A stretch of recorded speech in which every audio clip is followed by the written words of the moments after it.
আসসালামু আলাইকুম। আজকে আমি আমার অনেক ফেভারিট একটা রেসিপি শেয়ার করব, আর সেটা হচ্ছে বিফ দো পেঁয়াজা। এর জন্য লাগবে সিদ্ধ বিফ।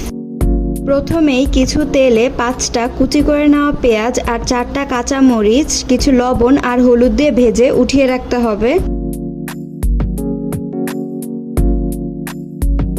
এখন ওই তেলে সিদ্ধ করে নেওয়া বিফগুলো দিয়ে লবণ, হলুদ, গরম মশলা দিয়ে ভেজে নিতে হবে অনেকক্ষণ। কিছুক্ষণ ভেজে নেওয়ার পর আদা, রসুন, জিরা বাটা দিয়ে দিতে হবে। এরপর কিছু চিলি ফ্লেক্স, গরম মশলা আর গোলমরিচের গুঁড়া দিয়ে মিশিয়ে নিতে হবে। কিছুটা পানি দেওয়ার 2 মিনিট পরে ভেজে নেওয়া পেঁয়াজগুলো দিয়ে দিতে হবে।